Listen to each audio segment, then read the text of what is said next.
Ladies and gentlemen, we welcome you live to episode number 29 of the Primetime Rundown Zoom interview series right here on the Eastern Observer and the Blackjack Media Networks. I'm Joey Jarzynka. We cannot thank you enough for joining us here on this Tuesday evening. We are happy to be joined by Sirius XM Canada NHL Network radio host Ryan Paton.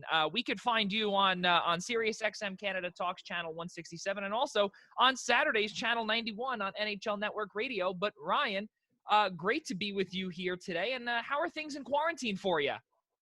Quarantine, Joey. I just want this thing to end, but we all have to be smart and do what we have to do, right? Pleasure to be on with you. I've been really looking forward to this. It's been good. I mean, it's as good as it can be, kind of like with you and everybody else, just adapting to the new norm, whatever that is. But with what I do, it's really good to have these big sports starting to come back, and although we have to just make sure we do it the right way. But light is at the end of the tunnel with all this news that's been coming out lately. So that's exciting. Yeah, absolutely. And, we've been seeing, obviously, things with the National Hockey League are slowly going in the right direction. And also, we actually didn't mention, which is an atrocity on my part. I guess it's just because it's Tuesday, it's Tuesday and we're, we don't even know what day it is anymore because we've been stuck inside. It is Hockey Week here on the Eastern Observer, presented to you by Blue Line Deli and Bagels. Visit them at 719 West Jericho Turnpike here on Long Island. In Huntington, New York, visit them at bluelinedeli.com. But as you were saying, Ryan, or as we were saying earlier, is that things are slowly progressing in the right direction for the National Hockey League. On July 13th, which is next Monday, training camp opens, which is a perfect segue for our week into training camp, which is great. And on top of it, too, with everything going on with Major League Baseball, and I also see that you're a diehard sports fan, obviously, with you being on NHL Network Radio, but are you a Jays fan? Are you a Raptors fan? Are you, or no? Yeah, you know what? If I'm allowed to say so, I am. I'm pretty loyal to the Toronto fan base. I've grown up in Toronto my whole life and have been in and around. But with what I do, I've got to put the biases aside, right? So you have to look at all the 31 teams in the league and all the 30 teams in the NBA, all these different things, and look at them all for what they're worth, and that is try to give them as much time on the air as I possibly can. But yeah, I'm a diehard Raptors fan, Leafs fan as well. It was so good to see too the Raptors winning the NBA title last year. It was just amazing for the city. I was downtown at the time, and right when the final buzzer went off, it was pandemonium. It was just like, everyone came out of and they hit the streets. It was all good. It wasn't bad. Everyone behaved themselves, but I've been playing sports my whole life and been certainly privileged to cover all of them for a long time now. Yeah, which is absolutely amazing because, as we said, just in the open, you're a host on Sports Talk Today is the name of your show on Sirius XM Canada Talks Channel 167 on your Sirius dial. Mondays, I believe Monday through Fridays you're on from 6 to 7. Monday to Friday, yep. Monday through Friday, 6 to 7, and we'll get to how you started off here in just a few seconds. 1993 to 97, your class of 97, University of Western Ontario. You graduated with bachelor's in political science, Ryan. It's a little odd, especially when you and the face that you made is the way I looked at it when I was doing my homework. And I said, how does that really relate to the media side of things? And you could tell us how. It doesn't. A short answer of it all. I get asked that a lot when I do some speaking appearances and even going back to schools that I've been to just for career nights, etc. And they always say, well, how did you end up in broadcasting?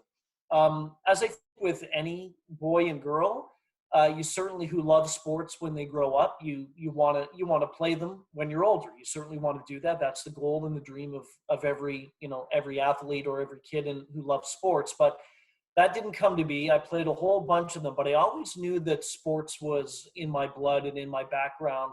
And when I went to school, I actually went into poli-sci and so I had kinesiology, the sports part of it, going into school. I found that was tough. The whole science part of the kinesiology I wasn't too good at. So I thought, you know what? I don't know. Let me just keep on going with about half of that. And then it ended up being a final degree in poli-sci. But going into my last year at Western, I was in the on main campus and walking through the student center. And I looked up and I had heard about the campus radio station at Western. And the campus radio station at Western has a pretty good range. I mean, it goes all the way down to Windsor near Detroit, and it goes all the way, the span of it's very good. And I knew that they were looking for volunteers. So I thought, oh, why not? So walked up, went in, and I said, hey, I'm looking to do a few things because I love sports. And he said, well, do you have any experience? I said, absolutely none. And then he took me on as an intern, and I would do a few shows a week and do news, sports, and weather. And then I ended up getting involved with the Western Mustang hockey team, and I was the color commentator. I was just thrown into everything, Joy. Just like, you know what? If you want to do this, give it a shot. If you're good, great. If not, we'll try to help you improve. And the rest, as they say, is history. So here I am. That's wild because, as we say down here, you're thrown into the fire, and it's crazy because, again, as you said, bachelor's in political science, and not a lot of people can say, we've seen a lot of psychology majors, we've seen communications, which obviously is close, but again, as I said, psychology, political science in your case, there are some that can, I guess, translate into media, but this is just unbelievable, and all because of the campus radio station. Now, going back to your time in grade school, was this ever a thought, or was it only to play sports?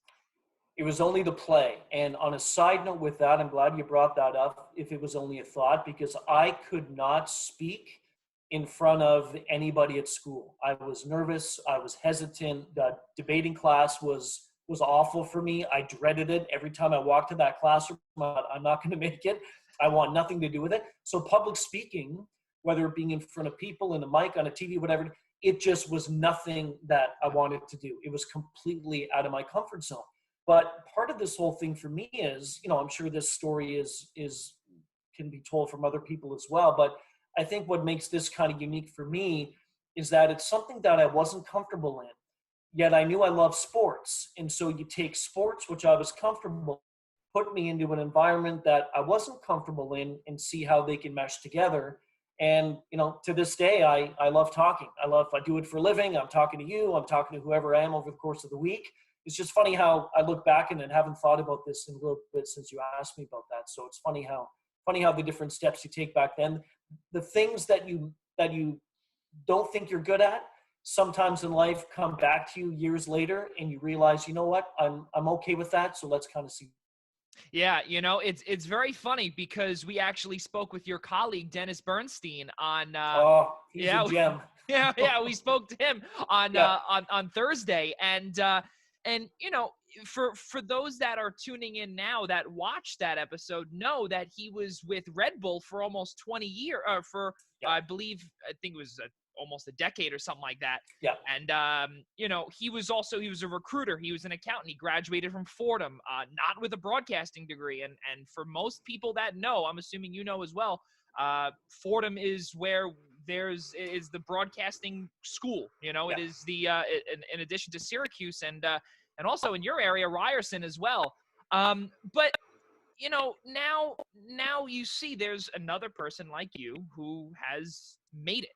And we'll get to that in a second, or as we keep moving on. From 1999 to 2007, you were a sports anchor, Ryan, on the Score television network in Toronto. Talk about your time there and how you got that with a political science degree. Yeah, you know what? My story, and this is kind of just taking me back, so I'm really glad we're doing this because it just relives the memories for me. My story taking that step is a crazy one as well. So first of all, I was there, and it was originally called Headline Sports. And we have the two big ones. We had the big one back then in Canada, TSN, which we still do. Right. And now we have Rogers Sportsnet. So Headline Sports was essentially, it was a 24-hour, 7-day-a-week channel. And originally what it was in each hour, it would just be highlights. So for example, say there were 10 baseball games that night, a few football, whatever it is. We would take a minute and a half, maybe 2 minutes, and put them into packs. And we would take the best highlights, put them on video, and then voice them and then air them on TV. The feedback we got from that was amazing, because what we wanted to do was we respected the other TV stations and the broadcast they did at night. But if somebody wanted to know what happened, say at 4 a.m. with the Kansas City Royals against the Jays, they could flip on our station and they could wait maybe 10, 15 minutes and they would find out exactly what happened. So we wanted to make it as quick and as accessible for everybody. So how I got started was I graduated Western, did the 1 year at the radio station of Western. And then I was working in the summer for a couple of summers at a golf course, Glen Abbey, which was the host of the Canadian Open for so many years in Canada. And I ran into this fella who was part of the Royal Canadian Golf Association, and he didn't have a media background, but we were doing this tournament, the Du Maurier Open, for the women back then. It doesn't exist anymore. And I talked to him just a little bit about volunteering. So he said, I'll see what I can do. I'll get in touch with CTV, which is a pretty big station up in Canada, and I'll see if you can volunteer. So I ended up being I don't know what it is, the audio boom person. So I had this massive microphone like this. It was this big cylinder. And I would stand about 15, 20 feet back from the golfers. And I would have to lean forward, but be very quiet, because if I got in their view, they'd be mad at me. And when the shot was taken, that sound of the ball getting hit that was me. So that was the step one. And then I ended up hearing about Headline Sports, and I decided to apply for an internship. I went down, and within about maybe a month, I was given a call back to say, yeah, we need some help once, twice a week. So I said, perfect. The hours weren't good. It was like till, 3 a.m. I did the graveyard shift, but I just knew that I really loved this. And then one thing led to another. I would night and convinced one of my editors to do demo reels for me. And I owe him a lot to Kevin Broom. I know you don't know him, but shout out if he ever sees this. Kevin Broom's certainly amazing for me. And I would just do that on my own time. And then finally, we had a Christmas party. I know I'm being long-winded. Is this okay? Yeah, of course. Okay. Please. Okay. So we had a Christmas party, and before the party, for kind of a human resources thing, a team bonding, they divided up the station into groups of 10. And we had to put together a video of whatever we wanted. So I went in with a fella to the studio. I'd never been on a desk before. And we just did this mock funny video of, I don't even know what it was. It was some riot happening. And we kind of made it into a funny jab of one of our fellow colleagues who looked like running down there and said, what are you doing down there? So it was just kind of funny. And then it was shown that year at the Christmas party. And as I was leaving the party, my boss said to me, hey, you did a good job with that. And I said, oh, thanks. And then about 3 weeks after that, I got my first on-air anchoring shift. So it was, I blame it maybe on him not being fully coherent at the time to say I did a good job. But to this day, he said, they may have had a few too many, but you know what? I knew what I was doing, and it was good. So I ended up doing baseball shows, you name it, days, nights, weekends, and that's kind of how I got into it. That's wild, and it's amazing because all of a sudden it's just from you seeing someone on a golf course is how you got to where you are today, and that was a part of the trajectory. And again, as we mentioned earlier about your colleague Dennis Bernstein, who actually, as you know, obviously, we started a brand new life in LA, and this was not really, something that was, now a retirement gift for him, but for you now, just by meeting someone, everyone's journey is so different, and it's really amazing to see. And to compare the Score television network, that would be for us Americans down here, that would be similar to ESPN News, you figure, because of the constant every few minutes, and it would just be same highlight packages and everything. Okay, so that's pretty cool. It's basically the same thing. It's the wheel, and they don't do that anymore. They ended up going to another station, and we had so much feedback, even to this day. I mean, the Score is not defunct, but it moved to Rogers Sportsnet, and to this day, some people still say, "Boy, we really miss the wheel and tuning in and the 24 hours a day, 7 days a week kind of thing." So, similar to what you said about ESPN. SN 360, right? Is that what it's Yes, called? Yeah, I was gonna say, that's yeah, what I it's have, called. Yeah. the only reason why I know is because I've been to Yeah. Canada almost every year of my life because I have cousins up in Vaughan. So, Oh, awesome. yeah, so I've seen that plenty of times.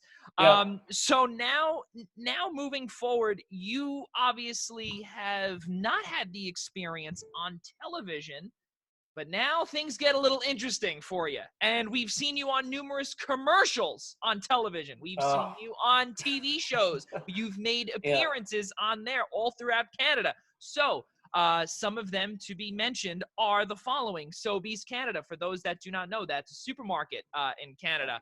Honda, of course, Mazda, and also Good Life Fitness as well. So, let's see how you got started on the television side of things, or let me rephrase that, Yeah. on the commercial side of Mm. things with promotional, packages, if you will.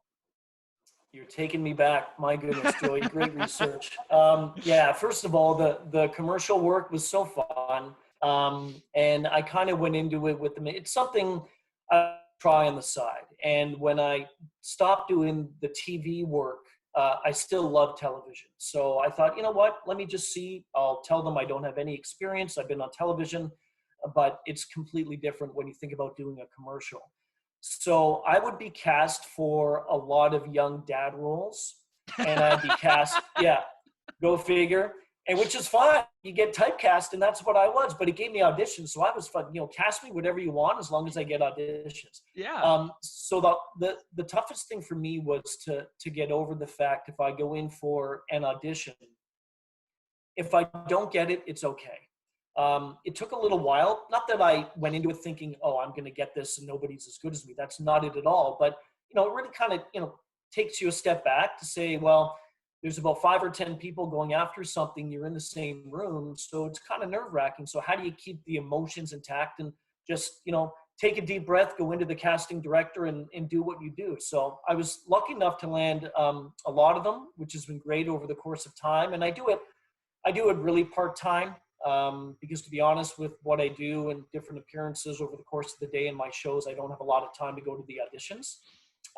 So yeah, so that kind of, and it was just I wanted to try something new. And last year I did a really neat one too. It was for MAD, Mothers Against Drunk Driving, and it still is on today. And it was just a really cool thing for me to do because it was tough. I had to play a role of a drunk driver who killed his family, and that was really hard. And so my audition was, I was in my room by myself, and I had to act out 4 different scenes of different emotions. So at the all, we had a scene in the car, then a scene on the boat, and it was basically promoting, drinking and driving is one thing. It's the same thing if you drink and you also are behind the wheel of a boat. Yep. But it was really powerful. I mean, I really like doing things like that, and if I can tell a story and help send a message like that, that's important to me. So I really enjoyed that one. Yeah, that's really cool, and actually powerful as well, because to be portrayed as that, it must feel a little weird, just like when you Yeah, it see did. it, and when you see it again, you say to yourself, I'm not this person, and I would never be this person, but No. you're looking at it and you're saying to yourself, wow, this is, it's on air time, obviously, and you wouldn't say no to it. But were there any other roles that you took a little more, I don't want to say positive, but a little less powerful, if you will, like something else like Sobeys? Were there any others that you were Yeah. able to audition for and get? Yeah, that was a good one. The Good Life Fitness was a lot of fun. I auditioned for that, and then we ended up going down to near and around the beaches in Toronto, and they put me on rollerblades. I had a wife. Joey, I've had so many wives in the last 10 years doing this stuff. It's just unbelievable. And so many kids, but I'm a really good person, I promise. But I would be rollerblading down the boardwalk, and that was really fun because the guy who was filming it, he was on a skateboard, and he was being pulled. So he was on the skateboard, crouching down with the camera, looking at me as I'm going toward him, and he is getting pulled backwards. But he's got to maintain the right distance in order to make it seem like here's Ryan and his wife and his kid just rollerblading, having a good day. So that was really fun. Some of the other ones I've done, I played some detectives on some shows, and I went to this massive building which had probably 40 or 50 different rooms. One of the rooms was the White House. One of the rooms was a courtroom. And it really gave me a sense of, okay, now I see how, filmmakers can do what they do if they don't have access to the White House, for example. So that was a lot of fun. Playing the detective role was good. I get cast a lot with that too. So it's been fun. It's been great. It's been something I love to do. And to be honest, it keeps me going with the TV side of things. Yeah, it's amazing. And it's almost like, as they say, the more reps you do, the better you get at it. And especially for the television side, when it's part-time gig, the more reps, you got to keep yourself fresh, because obviously for you with radio, it's natural. It comes natural for you every single day. From 6 to 7, as we said, you are on the air. So now let's get to where you are today. So, but first, you started off as the host of Ice Cap on Sirius XM in the beginning. Was that? Yeah. I guess that brings you back a little bit as well. So talk about your time there and how you got to Sirius XM. Yeah, it was. It's all about, and I said this the other day. I had her name is Marissa Papaconstantinou, and she is a Paralympic athlete for Canada. And I had her about a week and a half ago on my show. And when I was reading her bio, she said when she's done, she wants to pursue a sports broadcasting career. And I said to her, at the end of the interview, I said, look, if there's anything, that I can do for you, just let me know. And you just never know. And I also said, the media industry is so big, but yet it's so small. Oh. And the people I work with at Sirius, about 4 or 5 of them, I worked with them at the Score 20 some odd years ago. Don't see them a lot because we're in different time slots, but it's a big family, but a small one. So I ended up just kind of not getting my foot in the door, but just kind of seeing what else is out there. And there was a chance to do a late night show, Ice Cap, as you mentioned. And that basically was a highlight show when all the NHL games were done. So we would come on at either 1 a.m. Eastern, 2 a.m, whatever it is, because we had to wait for the West Coast games. And it would just be an hour of highlights of all the show, all the games, recap about who did what, some post-analysis, and then that was that. So I did that for probably, 5, 6, 7 years. About 5 years, I think. And then, to be honest, I found the nights pretty long. Didn't give me a whole lot of wiggle room to do what I wanted during the day, let alone going to auditions during the day and then going and spending 5, 7, 8 hours in the studio. And kind of spots open up over the course of the day, and I kept proposing new ideas and things. And then one thing led to another. And I still do a lot of work for the NHL, as you said too. I do it on the weekend with Dennis Bernstein. And then that morphed into getting my own sports show, which I've been having a blast doing since last year. And it's still relatively new, I think, even though it's almost been a year old, but that's kind of how it started at Sirius XM for me. Yeah, and it's just a little, you have to do, as you mentioned earlier, the graveyard shifts. Those, the ones that don't want to do it, you have to do it to start off, and then you eventually get into the time slot of 6 to 7 p.m. where you are now. So Sports Talk Today is your show. Sirius XM Canada Talks, channel 167, as we've mentioned a zillion times thus far, but we can't mention it enough. Keep going. It's good. It's good. Exactly. Yes. It's good promotion. Exactly. Yes. So let's see. So now tonight, give us a little bit of a preview of what's going to be on tap for you on channel 167.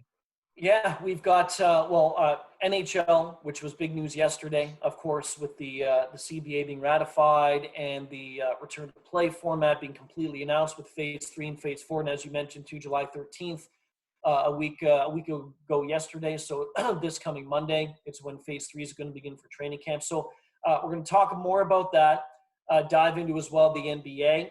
Major League Baseball has been a really hot topic. Some players opting out. Mike Trout certainly running around the bases with the mask on. His wife coming out on Twitter saying, look, if my husband can train with a mask on for baseball, you can all wear a mask. And I thought that was really powerful. It was really good because Mike Trout, arguably to me the best player in the game. And when he is hesitant about coming back, I'm not saying that his hesitation is more significant than somebody else's, but when a name like Mike Trout comes out and says, I'm not quite completely sure about this, then we all need to think about, okay, are we doing the right thing? Is baseball doing the right thing? Is the NHL, the NBA doing the right thing? And I think they are. They just have to make sure that, health and safety is first and foremost in all this. So tonight we're going to talk about NASCAR's one. We dove into F1 on Monday, and it was just a wild weekend at the Austrian Grand Prix. I'm also having on, and what I've been trying to do in this quarantine period before the big sports come back, is get some athletes, Olympic athletes, etc., different authors on. And tonight we're having Alicia Newman, who is a really amazing pole vaulter in Canada for the Olympic team. And so we're going to be chatting with her about what she's done to keep in shape and keep mentally strong and physically strong as they hope to get the Olympics underway next year. And I also go back to this date in history all the time on my show, kind of picking out different moments from the last number of years that people may have forgotten. So it's always the 60 minutes, Joey, not a lot of time. It flies by so quickly, but I try to jam in as much as I can. Yeah, I love that. That's really amazing. For those, again, Sports Talk Today, Sirius XM, Canada Talks, channel 167, Monday through Fridays, 6 to 7 p.m. on your Sirius XM dial. So now moving forward with NHL Network Radio. Yeah. This is a big one, and obviously has most relation to our week, to Hockey Week here, presented by Blue Line Deli and Bagels. You are the co-host of The Hot Stove with the aforementioned Dennis Bernstein and also David Pagnotta. Channel 91 Saturday mornings from 11 a.m. to 1 p.m. Eastern time. So how did you link up with those two guys from the fourth period? I regret it to this day. Listen, I got to tell you something. Those two guys, especially doing this remotely, Dave's somewhere in Toronto, I'm somewhere in Toronto, and Dennis is in LA in California. But before the pandemic hit, Dave and Dennis, they would travel quite a bit. So a big running joke with us was, where's Dave and Dennis going to be every Saturday? They could be in, Timbuktu. They could be in Vegas. They could be in Edmonton. But there wasn't no question about where I'd be. I'm always in studio. So that's just the running joke. So I said, when this pandemic ends, I don't care where you guys are. I'm going to come and we're going to do a show together, and then I'll go back home.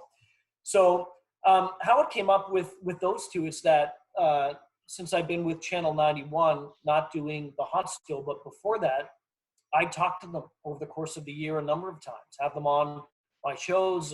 If I was co-hosting with somebody, we'd have them on as well. I really got to know Dennis a few years ago when the Kings were making those runs in the Stanley Cup playoffs in the finals. We would have him on at the end of each game, at the end of the game one of the Stanley Cup final when they were in it, to give us the LA perspective and give us the California perspective. So I've known them indirectly for a long time, but since this season began, we started, I think 2-3 weeks before the season started in October. So we started in September. I've really gotten to know them well. And they're super guys. We joke around.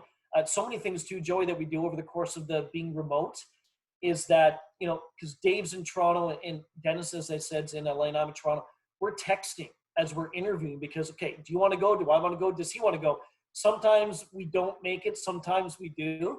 And so the big joke at the end of it all is that, when the season, we need to go back through our threads and pick out the best ones that we've had with each other and just go back and see. So it's a lot of fun. And look, we talk sports, we talk hockey, so there's not much better than that.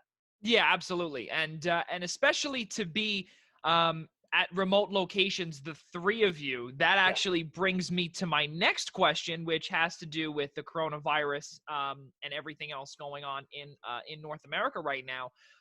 So obviously with you being a humongous sports fan and you not being able to be in studio, and as we were discussing earlier, March 11th and 12th was, the day that the world stopped turning, period, and also in the world of sports, obviously, most notably. But now with the fact that you are not back in studio and with the likelihood of a lot of positions going remote or potentially hybrid, not only in Sirius, but just in any industry, or office buildings, etc. What do you see happening to you when the new normal returns? Do you see yourself staying right where you are, or potentially going into the studio once a week, or like a rotation almost? From what I'll answer it like this: is it has been an adjustment to do all of this remotely. I'm used to it now, absolutely. There's certain things in a studio where I feel comfortable with, whether it be the equipment, the background, the seating, whatever. I mean, it sounds silly, but there's something just kind of being in the studio where it feels like home. So to be honest, if there is a opportunity just based on pure safety of everybody, not just myself, but everybody involved, about going back into the office, into the studio, I would absolutely do that. And if that was the case, and again, I don't know, it could be months, who knows, maybe even 2021 if I ever get that chance. But if I did go back, I'm about as isolated as I can be because there's only me in my own studio. The door is shut and nobody else is in that. So when I have my operator, we're separated by this pane of glass and we can communicate via headphones and our microphones. So it is interesting to try to look ahead to see what it's going to look like. I think for production purposes, it is less challenging to do it in studio, not just for myself, but the ops. And the NHL Network studio, in fact, is located in Toronto. So it's a two-room studio. One of the studios is the board of, I don't know, a million buttons that I wouldn't know what half of them do. And that is where the technician's in and he puts all the elements together. So there's things that we haven't been able to do as remotely as we can in the studio, but I think we've done a pretty good job of getting through. So long answer, but to answer it simply, I think at some point we will. Do I think at some point everybody will? No, but if I had my choice, if it was safe and the right thing to do, I'd probably go.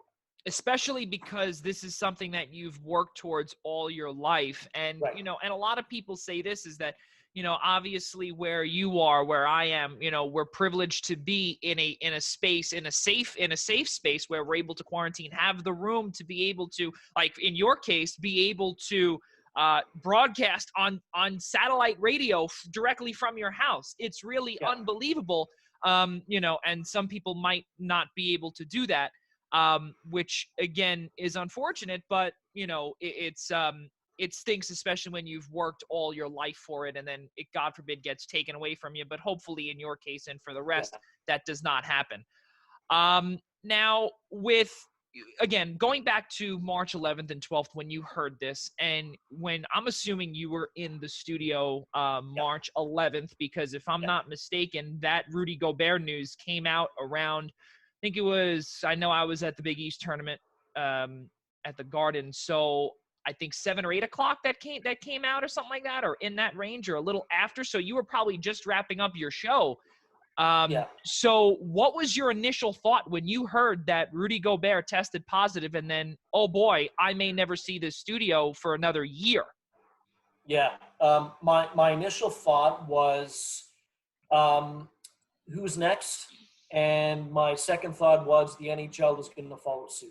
And then shortly after that, the NHL did. And it was one of those surreal moments too, because I remember that, when the NBA decided to shut things down, I believe it was the next day or the day after, there were still games being played. And some of the guys weren't able to finish the games because they said, we've got to stop this, which was the right thing to do. Yep. And I think too, and this is not me being absent-minded about how tough this virus is and how tough it's been. At the time, I thought, okay, Rudy Gobert tested positive, maybe a few more here and there, but is it enough to shut down a league? And it wasn't just because I was passionate about sports and I wanted to keep doing the show. I knew we'd find a way to do it, but I don't think it really hit me until the league started to shut down. Then all the other cases started happening, saying, look, this is a really big deal. We've got to stop everything, contain ourselves before we try to contain this virus. And I've said this all along, and you know this too. The virus has a mind of its own. We have no idea what it's going to do. So At the time, to be honest, when the leagues did shut down, I knew it was going to be a long time. And we had to right away come up with some more creative ways to fill the hour. And we did. We were doing about a month and a half of documentaries. And then you had rumblings of, phase one and phase two and the PGA and NASCAR and UFC, which really didn't take any time off because Dana White doesn't believe that. He says, I don't care. You put something on me like COVID, I'm going to keep going. So talk about that another time. But yeah, I mean, it was surreal, to be honest. It really was. And then when we had a conference call, probably a month and a half in, with the CEO and the directors of the different, and they said, look, be prepared to not come to the office for a long time. And I think at that time, it was maybe phase two of this for me. It was, okay, now I've got to realize that we're in this for the long haul, like these sports are as well. So as good as they are to come back, which is awesome. It's hard to believe it was back in the middle of March and we're in July right now. It seems like, I don't know if it seems like yesterday or 20, it's been a long haul.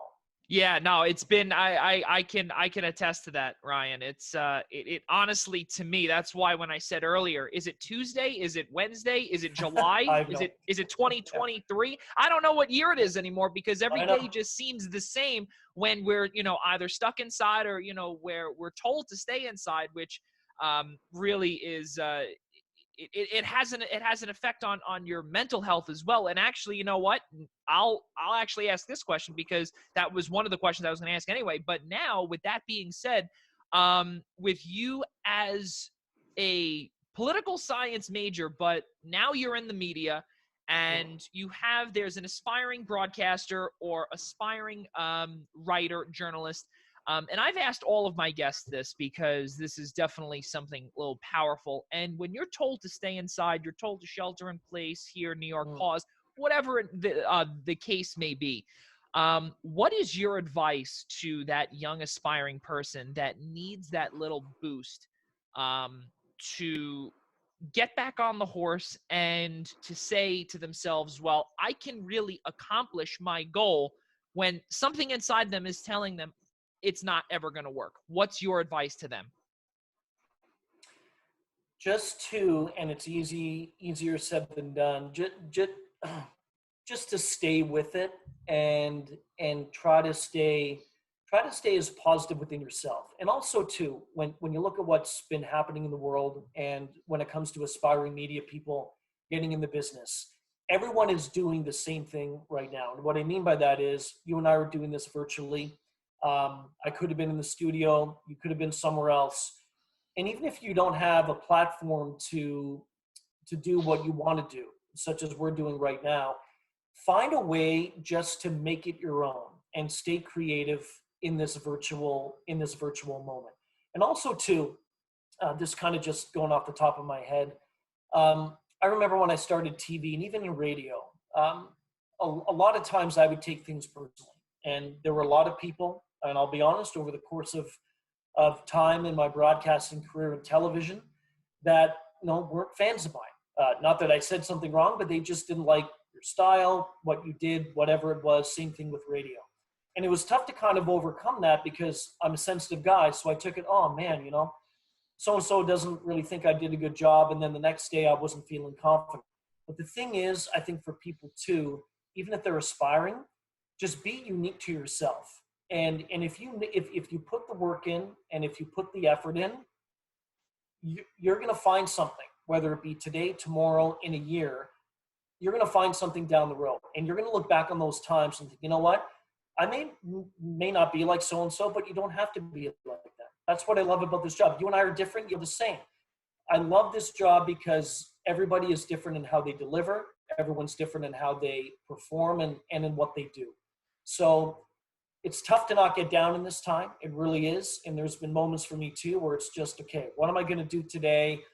I haven't been able to get a hold of the guests I wanted. They've canceled. What can I do? But it's just really reaching down deep inside to try to find that. Because we all have it. We all do. We all have it somewhere. We all need some help at times. But at the end of the day, if you just stick with it, good things will come. Yeah, it's the perfect answer because, again, as we've said, this virus and all of the negative news that's going on out there, with all the unrest in North America, it's very difficult for some people to be able to watch the news or to be able to Yeah, absorb the news and take it all in as positive as you can. Because I could tell you, I know from my standpoint, there are times when I have to watch Seinfeld every night because of course. it's very difficult, Yeah, especially again as an aspiring broadcaster or personality, whatever we want to call it.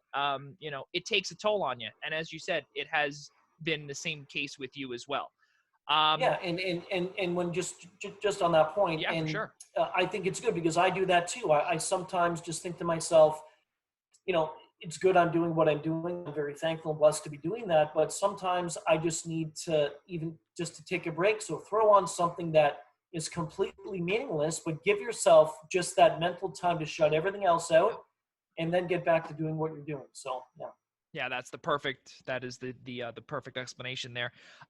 So as you brought up, just to rewind here a little bit, and for our guests that are all of our guests know and all of our viewers as well, I always reference The Last Dance that we watched a while ago, Oh, and which was amazing. We'll get to that in a second, but we go from 1998 all the way back to 1984 for a quick second. So I just want to rewind for a quick moment, and I want to bring up how you were mentioning earlier that you obviously all your life have been a diehard sports fan. So for you to be on the NHL network, not only to have your own show on Sirius XM Canada Talks, which again is another great station on right. the Sirius XM Canada dial, or just Sirius XM period. You could find it down here as well. But just to be on NHL Network Radio, on the official home of the National Hockey League, and to join guys from the fourth period, and to be heard. Not only that, we'll add a third bullet point in there, to be heard all over the world slash all over North America in your vehicle. How amazing does that feel that Ryan Paton can be heard on Sirius XM? Just like, what's the thought like process when you got that, and Yeah. then everything that I just mentioned, you could be heard on? What is that feeling like for you? It's really neat. And what I love most about that is that I'm able to connect with people. And if people want to tune in because of me or Dennis or Dave or anyone else on NHL Network Radio, because we have so many diehard fans, as you know, about hockey, Oh yeah. then that to me is what it's all about. Do I look at it at times and think, wow, that's quite something? Probably not as much as I used to, and that's not taking away from what I have and where I'm at. But I'm just grateful, and I just try to keep an even keel on things. So whether it be on the show I do during the week, or whether it be on NHL Network or some of the other channels that I'm on, I kind of put all of them into perspective, and I look at it when I get behind the mic. Doesn't matter what channel I'm on. I'm just trying to do the best job that I can. But it is really cool, and when you get to speak to guys like Bill Daly coming on, Commissioner Gary Bettman as well. We had a couple of years ago, I was doing a show in the summer, just a side note, and we were taking phone calls, and all of a sudden, the guy in my ear said, "Oh, there's a fellow who wants to talk to you from L.A." And it was Wayne Gretzky. Wayne Gretzky just called in for no reason, and he just said, "I was listening. I heard you were taking calls, and I just wanted to say hi and just chat about hockey." And I was just, okay, Yeah. let's go. It was incredible. And what I loved about that was, here's the greatest of all time, thinking, you know what, I'm just going to call because I have nothing better to do, even though he had other things to do. And that was an awesome moment for me. So again, back to your point about the platform and being on the channel, when people like that call in, even anyone who does as well, it makes it worth it. And not only that, also, Ryan, I do want to say is that the stories that you and all of our guests tell makes the show 10 times better. So please, that is Oh, absolutely amazing. And to awesome. hear that Wayne Gretzky, the great one, Oh, calling in just for just to say hi. Yeah, Just to say hi. I mean, just to say listen, hi. you don't hear that from a No, lot of other sports. And we actually said this last night to Philadelphia Flyers forward, Lehigh Valley Phantoms forward Curtis Gabriel. We were saying how hockey players, the people in hockey, are just overall the best, because you have guys, and agreed. you proved that point, and Wayne Gretzky proved that point too by calling to say hello. It just shows that we're all human. Yeah, it does. And there's been other times that people have called in. I know a few weeks back, one of the shows was doing a look back to Canada Cups and Canada against the then USSR, and then the States as well, the World Cups in the 90s, etc. And I believe Peter Mahovlich called in, who was that that's what it was, the 1972 Summit Series. And they were just doing a talk about that, and he called in. So we put everybody else aside. Yeah. It was unexpected. They had a 20-minute conversation about anything, about 72, about what he's done since then, about where the game is at, about the Corona pause. And it's just like, wow, these things totally unexpected. Yeah, it really is. It's truly, truly amazing. Now, with you being a Leafs fan, and just to get a little bit of a preview of what we're going to see this coming Saturday, with obviously just a few days before Phase 3 happens, I have to ask you your thought on the Leafs. I believe, if I'm not mistaken, they're taking on Columbus. They're taking on Columbus, the 8-9 series. If I'm not mistaken, I just had a little brain fart there. I do apologize there. So, your thoughts on a best of 5 series, and what we could see from the Leafs? Could we see them potentially advance for the first time in I don't know how many years? As long as they don't play Boston out of the gate, which they're not, they've got a really good chance, right? It's been a sore spot in Toronto since '67 because they haven't won the Cup since then. Yeah. But I remember when the whole return to play came out a number of weeks ago, and the early discussion was, oh, Toronto's going to face Boston. Here we go again. The Leafs are not going to make it out of a round against the Bruins. I thought, okay, well, some things change, some things remain the same. So if they do face Boston, obviously it'll be in after that play-in round. So I look at the matchup, any team that's playing in the best of 5 play-in, a 5-game series. I know the saying is anything can happen in a 7-game series, but so much more can happen in a 5-game series. If you don't win that first game, it's going to be very tough. It's different with a 7-game. If you split the first 2, you're fine. You play best of 5, you start back at 0. But if you don't win that first one, and again, there's no real home ice advantage. It doesn't matter if Toronto's one of the hub city. I mean, there's no home ice advantage. So if the Leafs can win that first game, I know Seth Jones said a couple of weeks ago that it's tough to take on, Marner, Matthews, Tavares. They're so explosive up front. The biggest thing and problem with the Leafs is their defensive play and the poor play. They've not been a good defensive team for a very long time, and they're so front-loaded. So I give Columbus the edge on defense. I give the Leafs the edge on offense. And when it comes to in goal, I'd like to say Freddie Anderson, but if you look on the other side of things as well, Brasalo and Merzlikins, it's not bad. It's a pretty good 1-2 punch that the Jackets have. So it's going to come, I hate to say it, it's maybe going to come down to goaltending. I know it's a cliche, but at the end of the day, if the Jackets can shut down that Leafs and the high-powered offense, I think they have a chance. But I will stick to my guns, stick to my roots. I will go with Toronto. It'll be a tough 5-game set.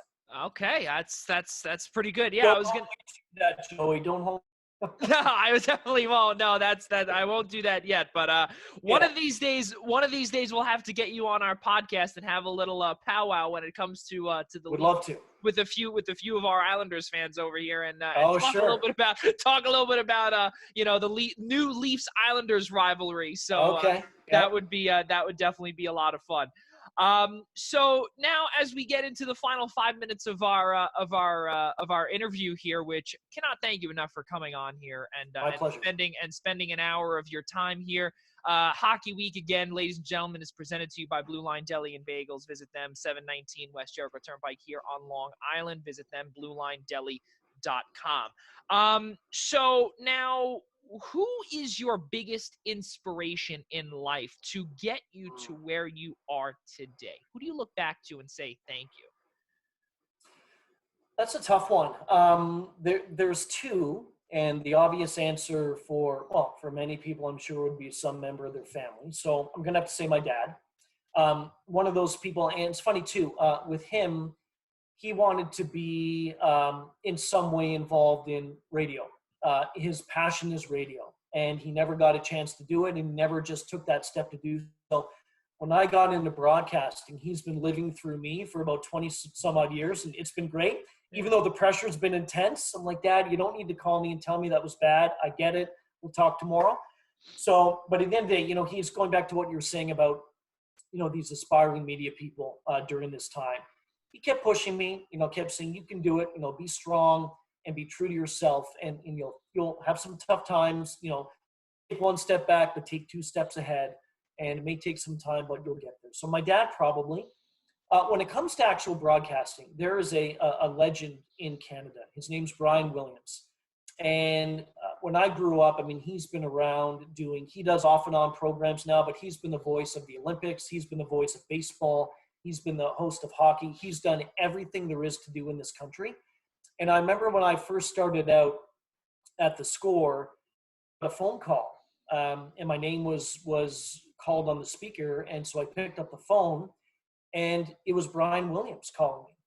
And all it was I had reached out to him weeks before just to say, I'd like to pick your brain on different things. I'm getting into this business, and I didn't expect him to get back to me. He spent 15 minutes just talking to me about his experience, his life, what he's done, where he's come from, where he's going. And that really hit home to me. So I watched him, and I idolized him growing up. And then he gives me a phone call as I'm starting out. And that's something I'll never forget. So probably Brian Williams to me, when it comes to broadcasting, is right up at the top of my list. I love that. Yeah, that's it's really amazing to hear that someone of that stature would call you, and just to hear that. Again, a lot of people say, and we've said this earlier, that everyone's human. But then when you hear, it's almost like you get starstruck. Especially when you're on the phone with them, it's like, hello, this is this person. I didn't know what to say. And I was also awestruck because when you're an intern, you don't expect your name to be paged saying you have a phone call, right? And I was like, who's calling me? And it's okay, sure, yep, I'll take it. But I was just blown away. And I think I took a while to ask him some things, but he was just a real genuine kind of guy. So that was neat. I love that. Really, really good stuff. So now the last two questions that we have here for you. So now, during your time in quarantine, obviously you've been broadcasting from home. You've been doing what you can from home. Is there any other projects, any other quality time, TV shows, movies, workouts, anything else that you've been doing additionally to, or rather, in addition to hosting your two shows? The good thing that I've been able to do is that we've been live on the air since the middle of March as well. So I'm going to take some time off, before the NHL and the NBA gets back, as we're going to be going, pretty much 12 months full tilt. But the good part about that is that I've always been able to have that going as well. So I'm always constantly prepping, talking to different people, putting the show together, whether it be on my one Monday to Friday or the Hot Stove on Channel 91 on Saturday. Some of the other things I've done, I've watched a lot of sports documentaries. The Last Dance, Joey, as you probably know and saw, was awesome. I wish there was 20, 25, 30 episodes of that. It was incredible. So I've been doing a lot about that. I've watched a bunch on Maradona. I've watched a bunch on Mickey Mantle. Just things I've been really trying to do things that I wouldn't have set aside time to do so in outside of a pandemic kind of thing. Yeah. So I know, things are opening up a little bit more in Canada, in Ontario specifically. So that's some good things. I've been trying to find different ways to work out at home. I got those resistant bands. I waited probably a month for those things. When they came in, I thought, these aren't going to do anything. I'm not big at all, but I just kind of want to do something. Yeah. And they've been great. I don't know if I'll stop using those things. So I'm hooked.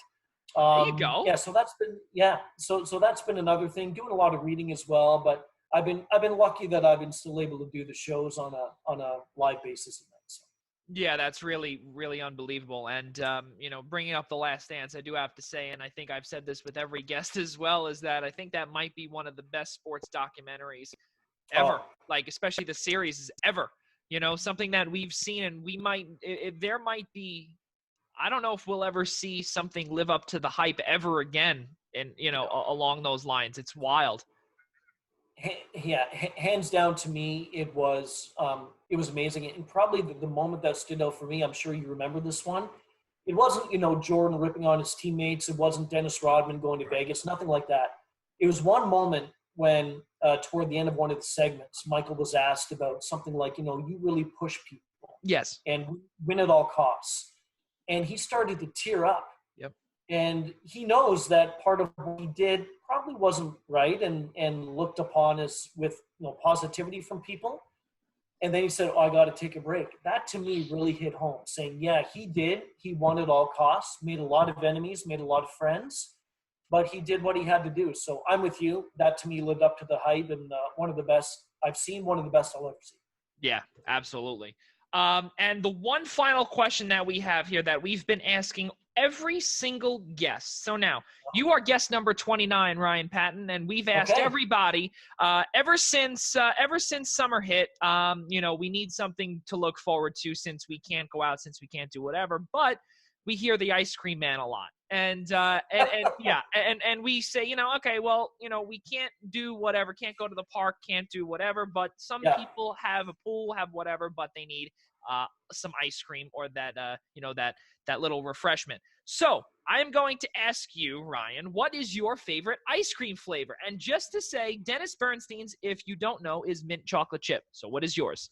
I'm not surprised. Mint chocolate chip. You know what? I'm going to bring it up with him on the weekend. I'm so glad you told me that. Mint chocolate chip. That makes sense. Okay, so mine is this. And I don't know if this will help people in quarantine. And you'll get what I'm saying when I tell you the name of it, but it's called Love Potion. Love Potion. And so Love Potion it's raspberry vanilla, and it's filled with chocolate. Oh, wow.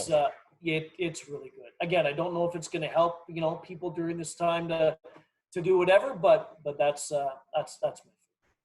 That's pretty good. Well, I will tell you, last night we had, when we had Curtis Gabriel on, we asked him the same question. And the answer that I got, and I actually messaged him afterwards, and I said, what the hell kind of flavor did you give me? And he said, don't worry, it's Canadian. He said, you wouldn't get it.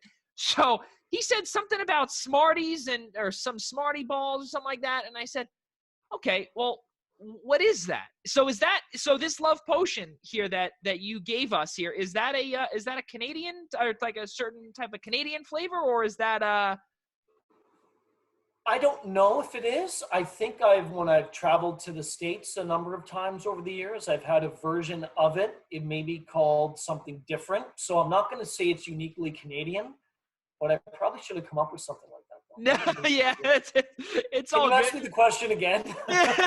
No, man, no, listen, that's fantastic. And I love the thinking outside of the box. This is great, as opposed to some of the people that we've gotten, where we've gotten vanilla, chocolate, just the usual ones. But again, Dennis, being the American that he is, gave us mint chocolate chip. But the two Canadians that we have on the air have given us fantastic answers. So thank you. Awesome. Yeah, exactly. Unique answers. So thank you very much, Ryan Paton. Ladies and gentlemen, Sirius XM Canada Talks host Ryan Paton. Also, do not forget Channel 91 NHL Network Radio in Canada, also here in the United States as well. You can hear him every Saturday from 11 a.m. to 1 p.m.